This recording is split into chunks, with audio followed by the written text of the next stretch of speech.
সামাজিক মাধ্যমে সম্প্রতি একটি দুঃখজনক বিয়ে সংক্রান্ত ঘটনা ভাইরাল হয়েছে, যেখানে 18 বছর বয়সী কনে আরতি কুমারের বিয়ের অনুষ্ঠানের সময় তার প্রাক্তন প্রেমিকের গুলিতে গুরুতর আহত হন তিনি। ভিডিওতে দেখা যায় বিশৃঙ্খল পরিস্থিতিতে তিনি মঞ্চে গড়িয়ে পড়ছেন।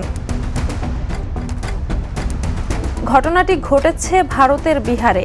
আহত আরতিকে প্রাথমিক চিকিৎসা দেওয়ার পর বর্তমানে আইসিইউতে রাখা হয়েছে। পুলিশ পালিয়ে থাকা সন্দেহভাজনকে ধরতে তল্লাশি চালাচ্ছে। এই ঘটনার পর সামাজিক মাধ্যমে ব্যাপক সমালোচনা দেখা যায়। অনেকে এটিকে প্রেম নয় বরং অন্ধ অনুরাগ এবং দায়িত্বহীন আচরণের উদাহরণ হিসেবে উল্লেখ করেছেন। মানসিক স্বাস্থ্য সহায়তার প্রয়োজন এবং সম্পর্কের রেড ফ্ল্যাগের প্রতি সচেতন হওয়ার আহ্বান উঠেছে। Jhuma Mridha, the news. দেশে দেশে সবার সাথে দ্য নিউজ।